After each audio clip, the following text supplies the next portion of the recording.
Okay, here we go. Are you able to see that? Yes. Awesome. Okay.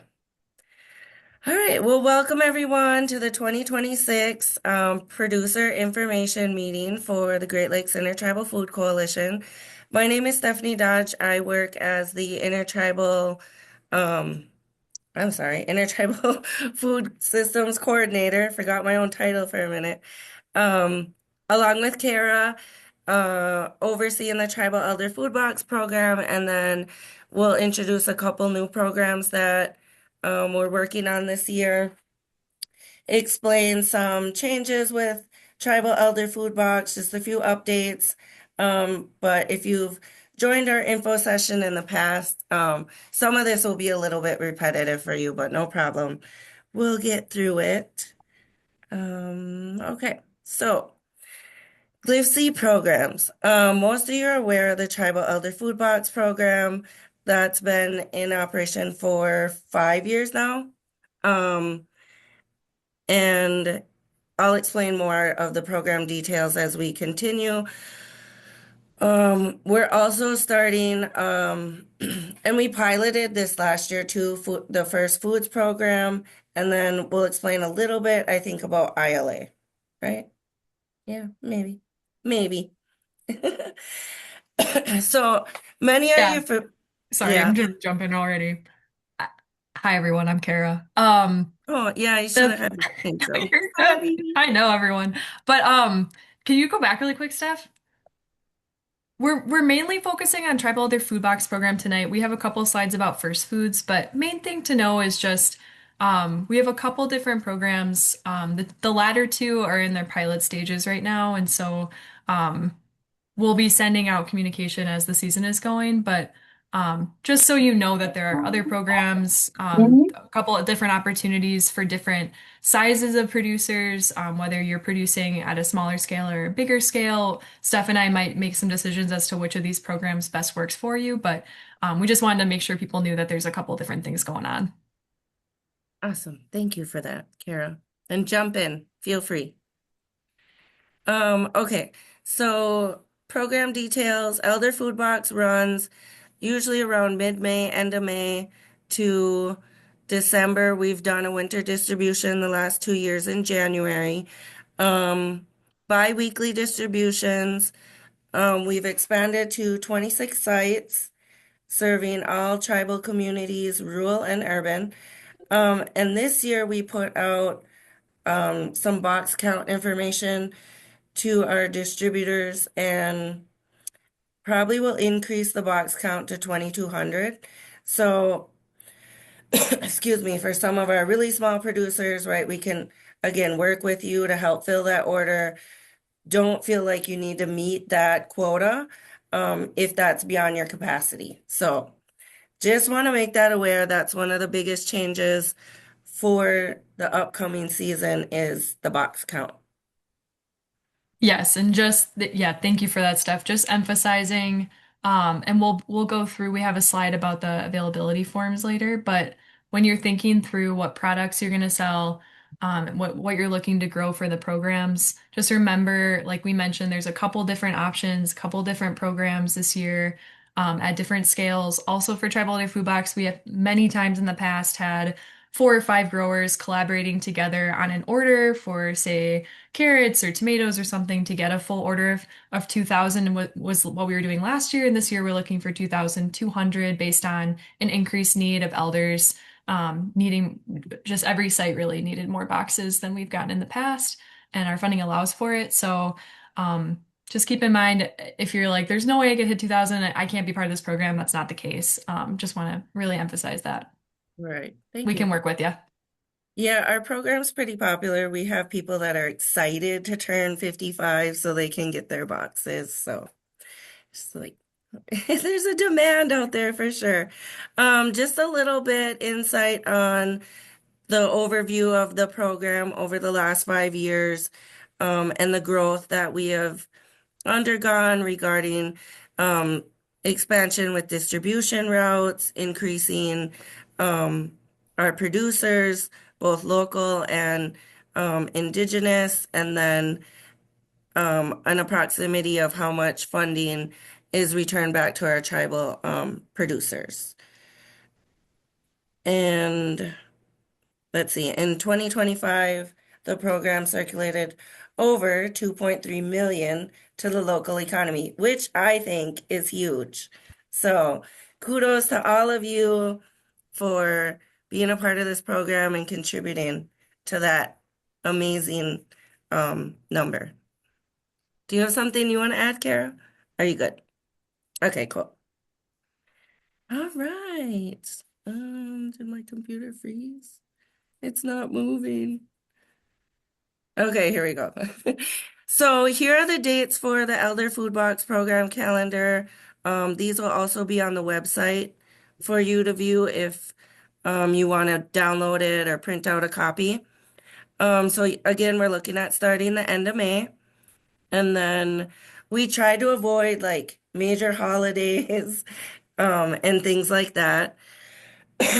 Um, we have green as the indicator for repack. So everything needs to be at either Feeding America Eastern Wisconsin in Appleton or the Wisconsin Food Hub in Wapaka on Monday or Tuesday, or by that Monday or Tuesday. So, Yes, and to speak to that too, I've actually gotten word intel from the Feeding America Eastern Wisconsin Appleton team that it is actually ideal if you have like a shelf stable product or even like a protein or and produce item like potatoes or carrots that could maybe last a little bit longer. If we can get foods the week prior even, that would work really well for our team to just have products coming in because there's so much quantity of food that having it all come in on like Tuesday is quite a bit for our team.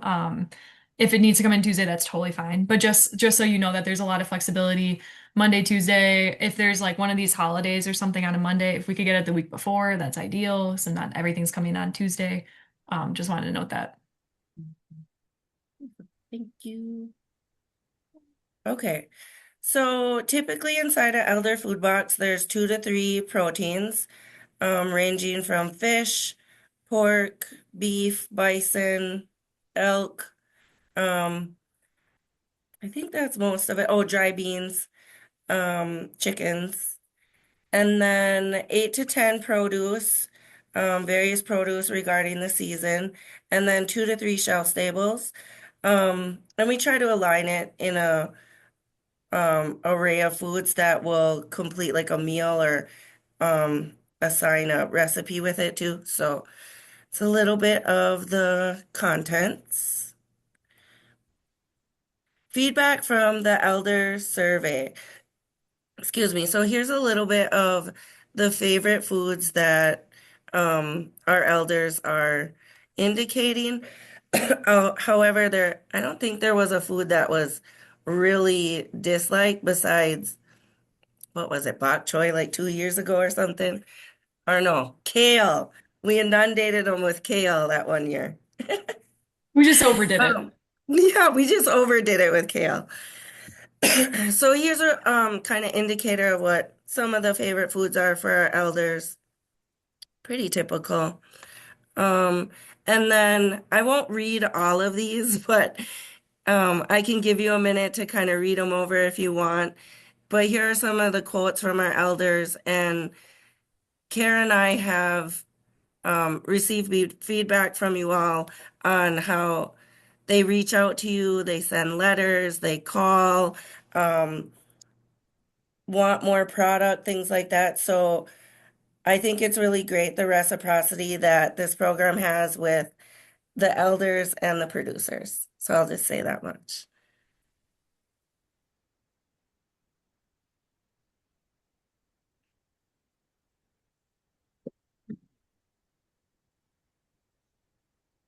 Hmm. Yeah, there's some really good ones. It was hard to pick and choose. There's so many. It was really hard to pick a couple of these, but we can just so you know, this will also be online, and we do Yep. put together a report every year that includes a lot more quotes from elders. Um, And that's always available on our website. I think it'll be coming up probably in March or April. If you ever want to see like more information like this or what elders are saying or feedback from them, please just reach out. We have, like we said, quotes like this and their rankings of food and how like responses like that. So if you ever want more of that, just let us know. Mhm. Thanks, Kara. Okay, First Foods Program details. So this is the new program that we piloted last year. It was a one-time distribution of like 100 totes with a few items in it. It was not like the to the scale that the tribal elder food box is at. And we're continuing that with the Great Lakes Intertribal Council. This is a program that focuses on pregnant and breastfeeding mothers. So we have a kind of a list of foods that are, I guess, important for pregnant and breastfeeding during those times. Um, so in 2025, we distributed to 7 tribal nations. Like I said, it was 100 totes through the WIC program. Um, and we're looking at 2 distributions in May and August. Um, I'm not sure of the scale. It's 177 boxes. Oh, I'm sorry, it's right So there. No, that's okay. So the main reason we're highlighting this program for you all today is mainly because for some folks who may be at a smaller scale, this might be a great opportunity for you to start working with the program a way in. And then also, if you could go to the next slide, Steph, this is Mhm. a list of foods that we're Yeah. specifically looking for, and there's a lot of overlap, especially in the vegetables with what we've done for Tribal Other Food Box and what we'll do next year. But there are a couple differences, and specifically for my tea folks on here, like raspberry leaf tea is something we're specifically looking for. The grains were really highlighted by our glitzy nutritionist, and so just wanting to highlight this. Or if you do traditional white corn, but in smaller quantities than maybe 2,000 units, this might be a great opportunity. So just wanting to highlight that there are some other and like herbs too. Um, for anyone who's doing 177 units worth, this might be a great chance for that. Yeah, and this doesn't include all of the foods, but is just kind of a general, like, main list. These were like a copy and paste from the nutritionist who said Yeah. like these are the really great foods for pregnant and breastfeeding persons. So these are like the foods we're really trying to target. Mm. Are you allowed to participate in both? Yes. Yes. Oh. Good question. Mm. Okay. How to become a producer. So nothing really has changed. The recruitment form is still a Google Doc. If you have problems with that, let us know. Kara and I can work with you, fill it in, or get the information we need. The availability form has changed a little bit, and I'll show you that next. Just minor.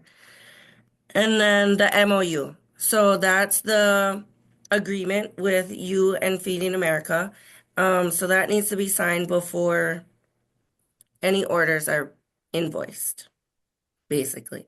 It also has all the requirements, things like that, in addition to the 2026 producer handbook, which is also all on our GLIFC website.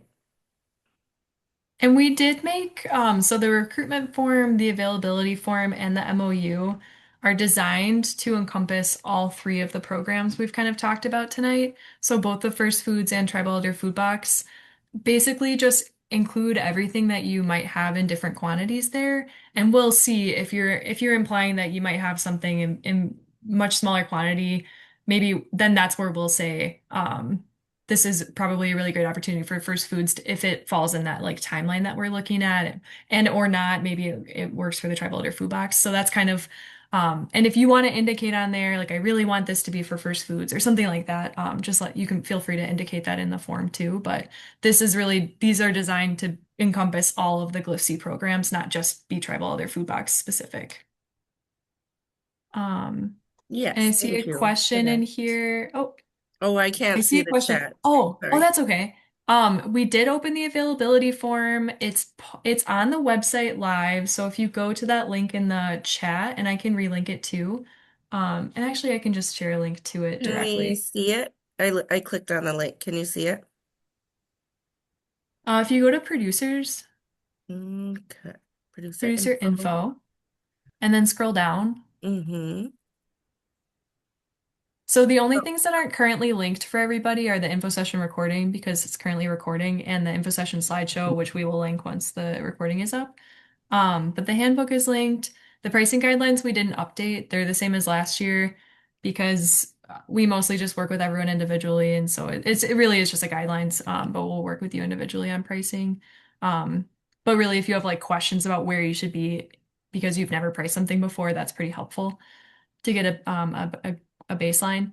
The delivery calendar is linked. The open dock time is linked. That will help you schedule if you're delivering directly to Appleton. The Mm-hmm. application should be there, and then the availability form is right there in the middle. So that should take you. Can you click on that one, Steph? Yep. Should take you. Here we go to a blank document, and you are not able to edit this. So you'll have to, because otherwise someone would edit it and then it would be filled in. So you'll have to download it as an Excel file or something, and then fill it out on your own computer. Right. And then you'll send me a copy of the filled out, me and Steph a copy of the filled out form through email. So that's kind of how that process works. And here's an example of how you might fill it out. And honestly, let's just go through this right now. I think there's a slide, but it's kind of hard to see in the slide. Yeah. Okay. Um, So it's the same as it has been in the past. Um, and really, if you are able to just kind of follow how this is laid out, we tried to make it pretty straightforward. And honestly, one of the producers who's on this call, Kat, she added a couple of these columns in her availability forms the last couple of years, and it's been really helpful from our Steph and my perspective of planning. And so it's kind of why I added them. But if you're not able to fill them out, that's okay. But basically, we're looking for the product, kind of the unit, and the unit you're trying to think of. How you're actually going to pack it in a tribal elder food box. So that's like individual household size. And generally for this program, majority of the elders say that they're serving around two people, so them and another person. A lot of elders are serving a lot more people than that, and a lot of elders are living alone or only serving themselves. So we try to hit that like 2 to 3 person, which is where for certain products like potatoes and carrots that last a lot longer, we can maybe do larger quantities like 3 pounds or 1.5 pounds, so it lasts them 2 weeks.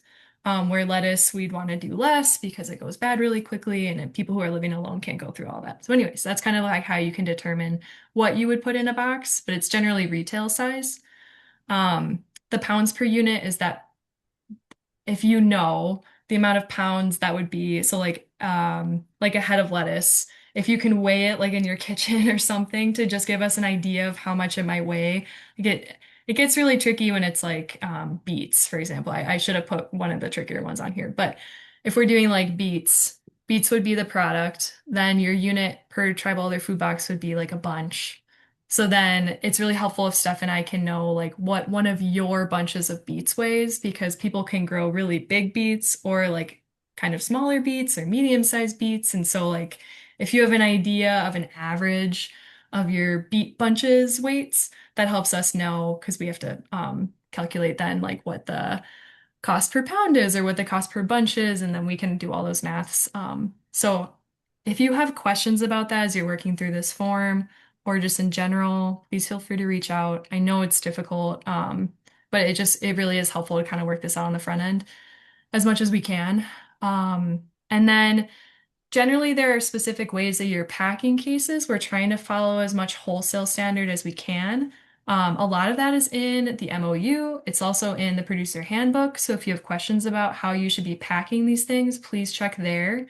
There's general packaging expectations around wholesale, just standard boxes. And there are also links to where you can buy boxes in this slideshow. And that will be available to you. Um, And then the individual units available per pickup is a really important one that I don't think has been on there in the past. And that was an oversight by us. So this will really help us know when you're saying that you can grow a certain amount of things, we need to know, but on one pickup, so on August 16th, when we're picking up or you're dropping off, how many can you have at one time? Rather than how many you can have over the season or something. So this is like on one tribal other food box pickup, how many can I have at one time? So that really helps us know your scale. And that's where maybe First Foods or Tribal Other Food Box, or if we're doing Tribal Other Food Box, but it's only 300 bags, and I don't mean to say that only 300 bags, but then we can just say like we need to find some other producers who can get the other units as well, to get to that 2,200. Um, and then you would know the cases available based on how many units are in a case. And then I think if you scroll over a little bit more stuff, there should be a season timeline. Hopefully. Okay, good. Yes. Okay. So then there's the seasonal timeline. Oh, and the frequency available. Sorry, that it did get quite a bit longer than it was in the past. So the frequency available is, again, like we were just saying, what you can have at one time, and then how many times you could do that. So I can have 2,000 bottles of maple syrup one time, or on a weekly basis, or on a bi-weekly basis. So that just helps us, again, understand your scale. And then when you could have it allows us to know when to put you in the schedule. So the idea is that you fill this out and you send it back to me and Steph as soon as possible. Because I know you need to order seeds and materials, and Steph and I need to get you scheduled as quickly as possible to get you that information. We will put together the schedule over the next 3 weeks, hopefully, and then get you back the information as soon as we can. Our goal is to have it to you by mid-March. Yep. Um, so does anyone have questions about this now? Otherwise, again, feel free to reach out to us directly. Mhm.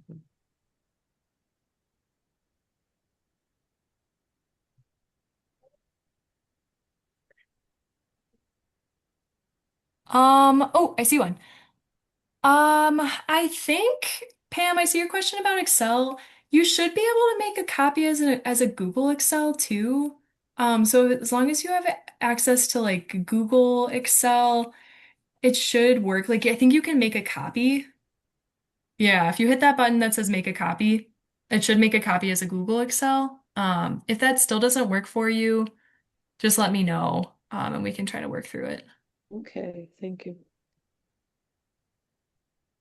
Um, when Was do we know? So Ving, that's what, so I think I saw Ving, you already sent in your availability form. So we're gonna start working on those forms in the next, like I said, like 3 weeks. So we should hopefully get that information to you. My goal is the beginning of March, but if it's the middle of March, that's like the end cap of when we would get that information back to you. But we're gonna try to be really quickly turning that around for you because I know you guys have to buy seeds. Um, weight info, if you know, Huli, if you know the ounces, we can convert to pounds. So, for that's a great question. And even for like tea too, for those kinds of things, if you know the ounce weight, it's really like we need to know like general weight. Um, and it's mostly because I have to put all this into my our inventory system, and our inventory system works with pounds. That's the honest reason why we have to do that.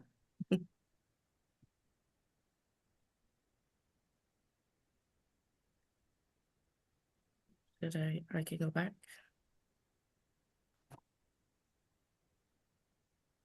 If you have more Awesome. questions, you can email us too or contact Mhm. us. Okay. Okay, well, we just went through this. Here's like a screenshot of the availability form. Okay, Kara, I think this is you. Okay, cool. So like we mentioned, we are planning to do a full season again. We, in the past with the winter distribution, it's kind of been like an add-on. This year we're going ahead. We are doing a distribution in January. It's on the calendar. We might add on in February. We'll see. But the elder feedback has been really positive on winter distributions. We get a lot of questions on if we can do this year round. Our limiting factors are our staff. Like this is the time when we're doing planning, and so it would be hard to also be doing distributions during this time for us. Another limiting factor in the past has been producer capacity, but a lot of producers have also been telling us via surveys, and a lot of you individually have been letting us know that you would like to be doing more orders during the winter as well, as long as we had good planning ahead of time. So that's why we're definitely planning right now for the January one, and we're going to see how that goes and really hope to continue doing a lot more year-round stuff going forward. Um, First Foods program, like we mentioned, that is going to be taking place during the tribal elder food. So it's like at the same time. So if you were saying to like Jamie, if you were gonna do both tribal elder food box and first foods, like you could stack them if you're able to do, that much strawberry drink or something on the same week. Um, because we're gonna tack the distributions onto each other so that the transportation is going on the same routes. Since all the tribes are getting the first food boxes as well as the tribal elder food boxes. Um, so if that helps, we don't know exactly which week between May and June. GLITC, our folks at GLITC haven't decided yet which one they want to do. We just know we're definitely doing Milk Medicine Week, which is that week of August 10th. But we are TBD on the May-June date. It'll probably be June because it's easier for a lot of folks to grow food by. Um, but we'll keep you all posted. If you need help with pricing, like I said, there's the pricing guidelines. And that's if you've like never priced anything before and you really don't even know where to start. That's a great place to start because it uses a lot of historical data from what we've paid in the past for this program and a lot of other programs. It also uses the LFPA program pricing as a guideline or as a baseline in there. Um, so definitely start there. If not, otherwise, just please feel free to reach out, and we can talk about things. Um, and then if you need help working through your seasonal availability form, just please reach out. Food safety, this is all directly from the MOU, directly in the producer handbook. It's really straightforward. We don't require GAP still, but we probably will soon. But this is all kind of generally GAP certification, what you would need to follow. So we just ask that you follow really good agricultural practices. Remember that you're feeding elders. This is going directly to elders.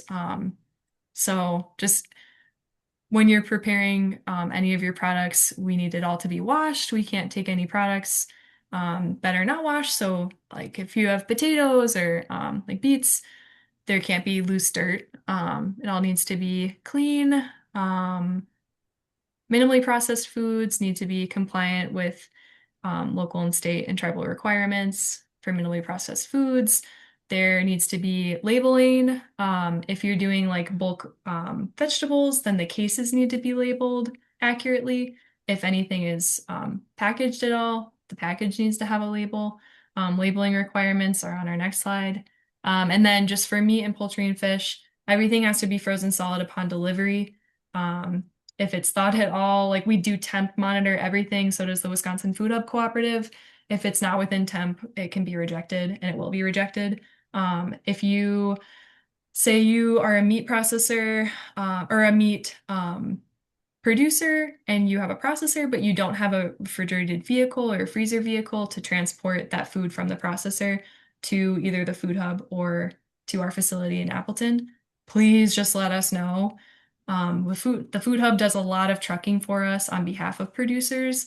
We are happy to get a truck out and pick up the product for you to maintain cold chain. We can do that for vegetables as well. We are happy to help on the supply chain side of logistics and moving food.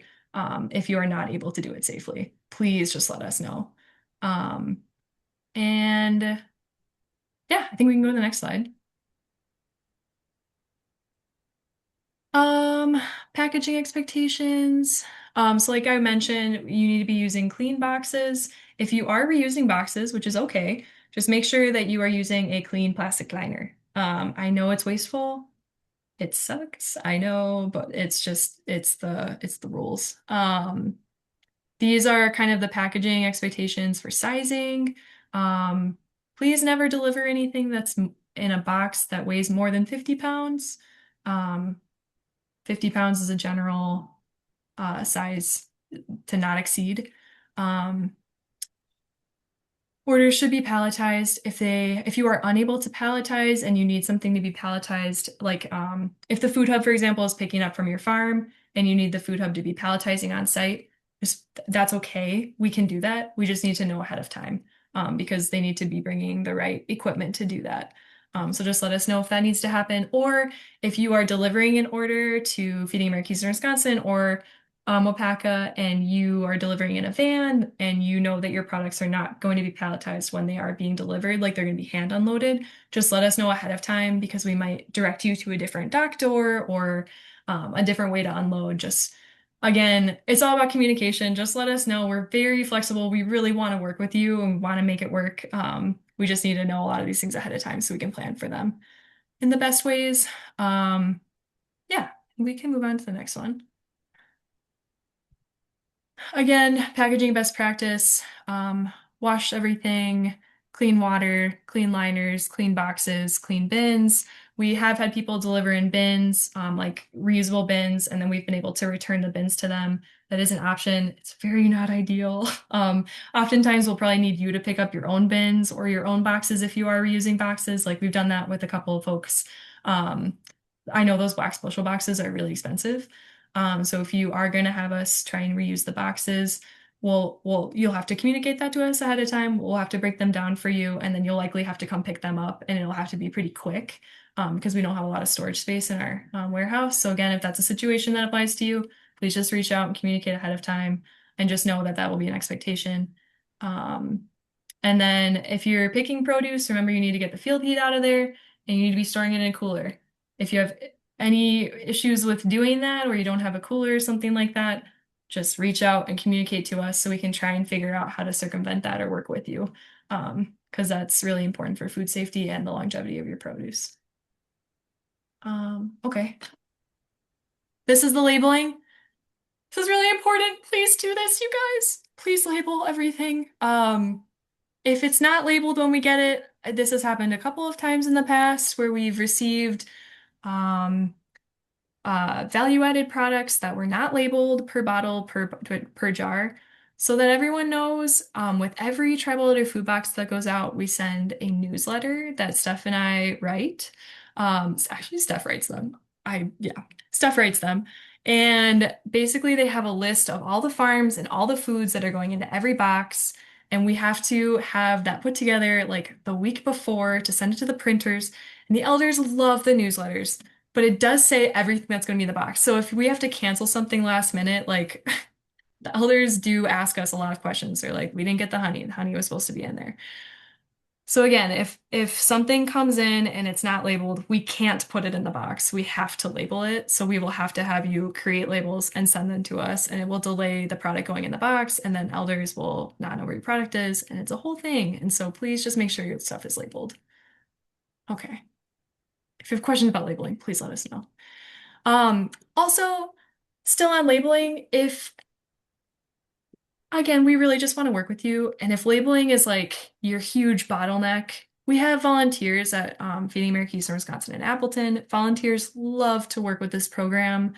We have volunteers with special needs who come in who love to label. It's a great project. So if that is a holdup for you on the supply chain side and you just like really cannot get the labels done, or on the bags or on the jars or whatever, just keep in the back of your mind, like as long as you can get it to us a little bit early, we can have volunteers labeling or bagging or whatever it is. And that's same for like wholesale produce. If we were gonna do like bags of something or whatever, like we have volunteers who can help process and bag.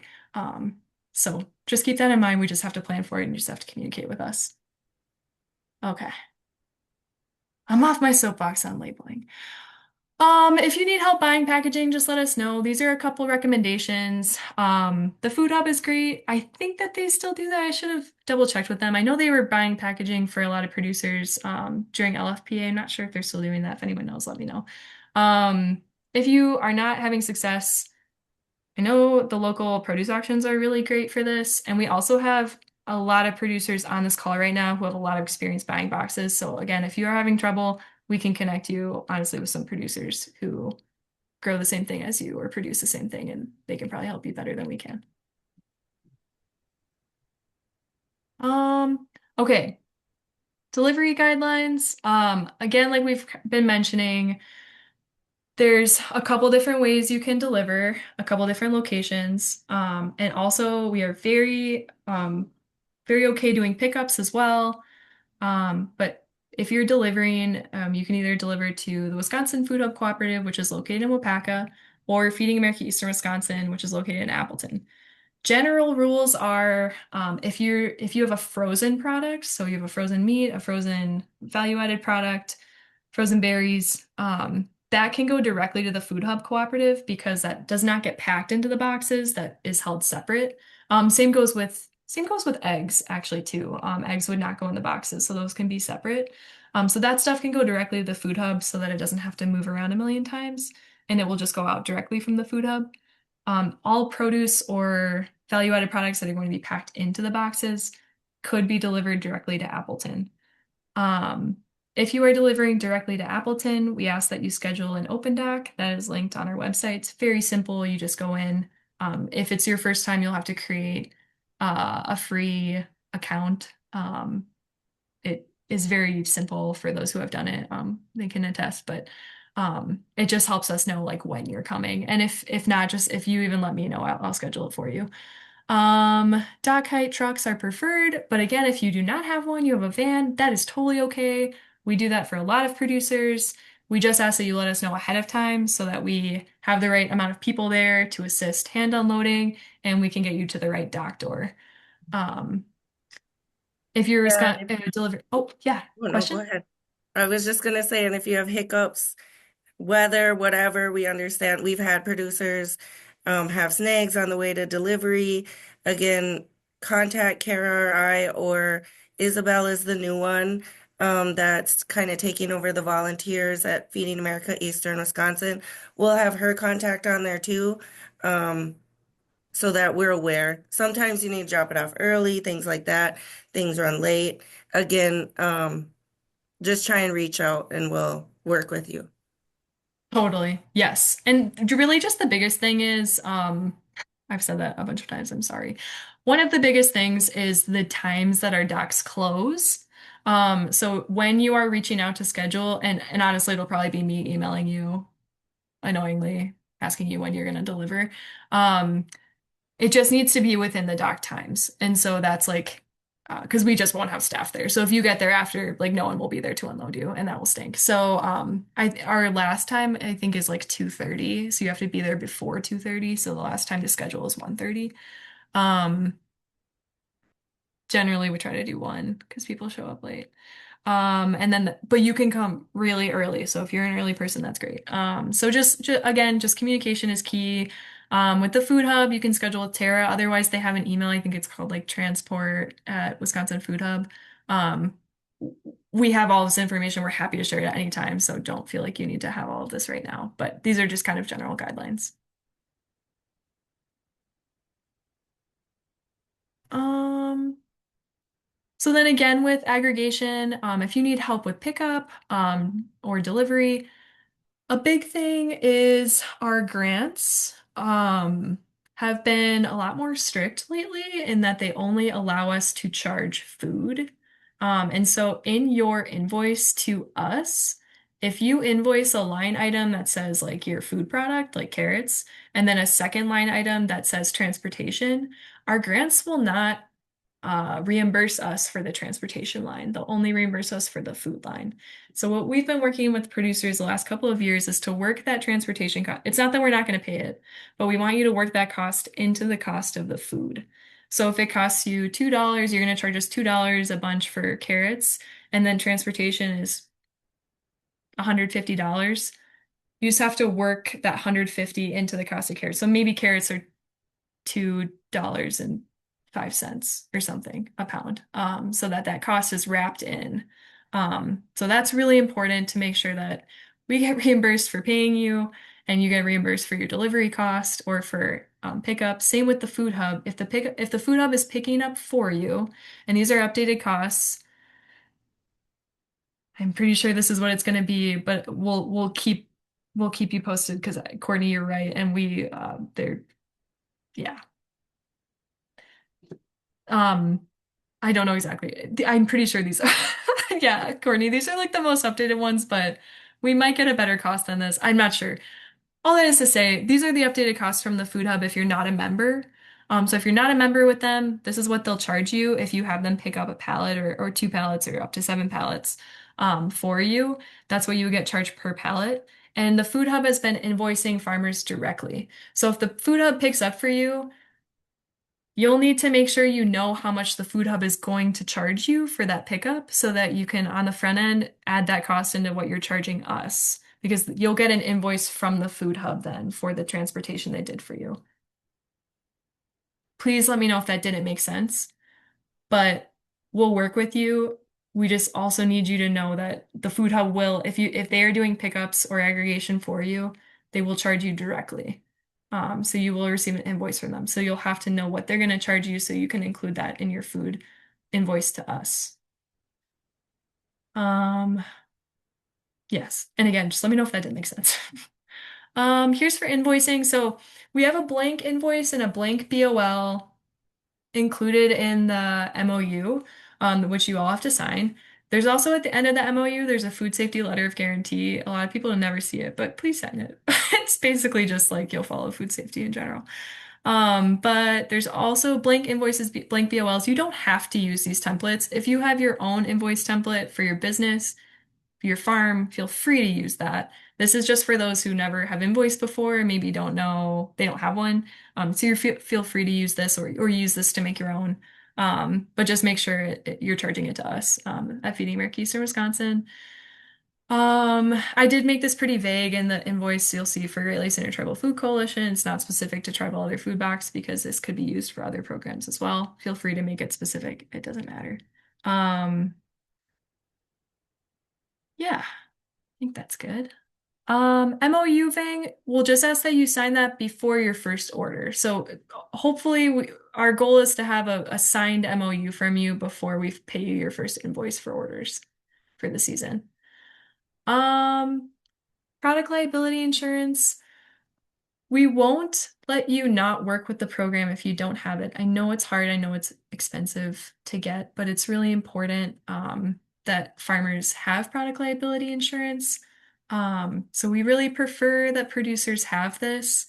Um, at some point, we are expecting GLIFC's board to possibly require this from producers, just so we don't get caught in any situations.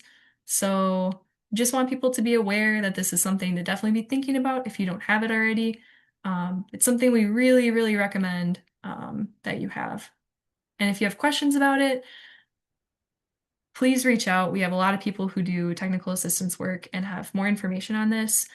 There also are a couple of cooperatives. I know for a fact Fifth Season Cooperative, um, if you become a member with their cooperative, they can offer you you like are covered under their cooperative's product liability insurance. So there are options like that where you can join a cooperative to get cooperative coverage and not have to have it for your individual farm. So that's another thing to consider. But just wanting to throw that out, if you want to have a conversation about it, please let us know. We just really, really are hoping producers can be insured. Yeah. Okay, and fun stuff for native producers on the call. We have a private donor who very kindly has again opened up an opportunity. So this is a grant that we've been offering the last 3 years to native producers. This is another round that will be opening in mid-March. So we will be launching the applications in mid-March. Native producers on the call, you'll be getting an email about this with the application. This is the rough timeline. We're hoping to get awards out at the end of April. This is for equipment, infrastructure purchases. We'll be doing again a max of $10,000 per application, no match required. We will require also some kind of proof of Native American descendancy. So just keep that on your radar, and it's really incredible that we're able to offer this again. And I think that's it. I've been talking at everybody a lot, so Yeah, you did great, Kara. Yeah, questions. I will stop sharing screen so we can see everyone. Courtney, yes, Oops. that's what I'm referring to, and that works. Great questions, everyone. What else do you Again, got? we'll save the chat and everything too and update this recording onto the website as well. So, any comments, anything anyone wanted to share quick while we're on here? It's rare for all of our producers to come together, so this is something Kara and I also talk about a lot, is trying to do like a producer convening or somehow to try and bring us together a little bit more too. But Yeah, actually, Steph, I'm glad you really teed up Dan Cornelius, who joined the call. Dan, I know you wanted to maybe talk about some producer groups or getting people together more on calls. Do you want to jump in, Dan? I got Dan you, Dan. Cornelius, and talk about it? Where Well, you at? yeah, this was actually something raised by one of our other producers of just kind of looking at ways of how can people be coordinating and working together with one another. And so um, we do have a couple of training programs that we're rolling out that we'll hopefully share more on later. But the idea of maybe getting together, whether it be once a month or a couple times throughout the season, was something that had been brought up. So I think if people are interested, probably end up doing that at some point in the next month and send out information. Love to have people join if you want to, and opportunity to discuss what are needs, where can people work together, and do we look at other ways to connect different, groups or types of producers. So just something that's come up a couple of times. Yeah, and then also put in a plug for Dan, you'll be leading a a working group at Marbleseed next week. I know a couple folks who are on the call will be at Marbleseed. Unfortunately, I will not be there, but I know a lot of folks will be, so memorize all the names on this screen and try to find everybody. It's your task next week. I think Friday afternoon we've got I think they call it an affinity group, but they're basically just meeting for all of tribal folks in the region, or tribal folks who are going to be there. So if you are at Marble Seat, look at the program for Friday afternoon, I believe it is. Awesome. Anything else? Any other updates? I think that's all of it for Um, I'm with the Ho Chunk's ag director and want to give a plug. There is a produce safety training coming up. You knew March 18, I 19, for 20 in Wisconsin Dells. March 18, yes. 19, 20 in the Wisconsin Dells. And I sent a Thank message to you. Kara on her phone. And that is the last formal training that the Wisconsin Tribal Conservation Advisory Council is going to be hosting for the PSA Produce Safety Alliance training, meeting the produce safety rule requirement. Definitely recommend people haven't taken that or want a refresher to go. I'll send a flyer out to Kara. And he knew we'll send out the flyer. Check GLIFC, Facebook, and then also having other discussions of quite a few more trainings coming up throughout the year. If there's topics people want trainings or workshops on, Kara, Steph, can they let you know as the first point of contact? Yeah. Yeah, and if you worked with the program in the past, there's also a survey, and I think I know we've asked people a couple of times, those who have filled out those surveys for us in the past, what trainings you want. So we do have some of that information, but if there's specific things, like please don't hesitate to reach out. And yes, Dan Kinu, thank you for lifting that produce safety training. We'll definitely be sharing information out about that over all of the channels. But if you are thinking of providing produce to the program, if you have not done that in the past for this program or other programs at scale, please take that training if you can. It's a very good training. Yeah, and I believe travel is reimbursed for Lodging, for per mem yeah, for lodging, travel, for members of Wisconsin tribes, I believe, and employees. members and employees of Wisconsin tribe. If others want I think you probably attend at no cost. And so that's nice because I think the other trainings oftentimes do have a cost. That's, I believe, the details. Flyer will have more information and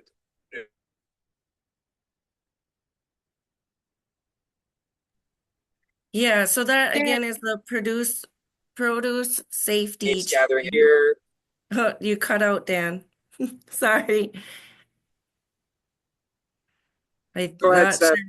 Go ahead, Oh, Steph. okay. Sorry, you keep kind of cutting out. We were losing you. yeah, can you say the dates again, Dan? 18, 19, and 20. March 18 to 20. Yeah. It's at Black That River day, Falls. No, It's it's at Wisconsin Dells. Oh, okay. I seen the flyer today. I think Hinu posted it. I'll share it on the GLIFC website or Facebook. And for those who are non-native but would like to attend that training, please reach out to me. We may have other funding that we can dip into, potentially, or we can reach out to others who may be able to help get you there. Because again, it would be really helpful to attend that training if you have not been produce safety trained yet and are planning to provide produce. Yeah, it's like a day and a half for the training.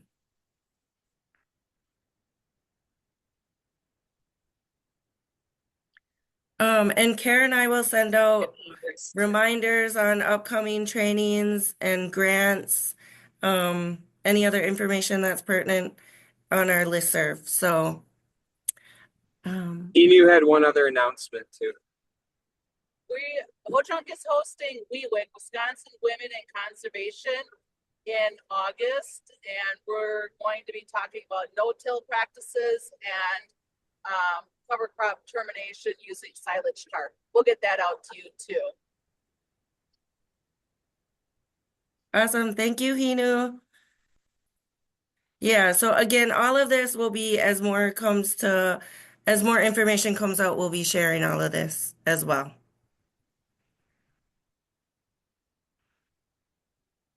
Sweet. Any other questions? Awesome. We're within time too. Brock, to answer your question, just please make sure you fill out the availability form and the application, especially since you're a anyone who's a new producer, like everyone should, if you can, fill out the application, but a lot of you have filled it out a lot of times and we have your information. But if you've never filled out one of those before, you're a new producer, you need to fill it out, because that will be a way that we get all of your contact information, then we can add you to our listserv and make sure that you're getting emails.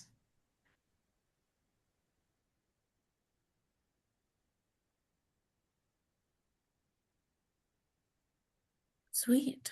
Well, thank you, everyone. This was awesome. Does everyone on here have Steph and my email?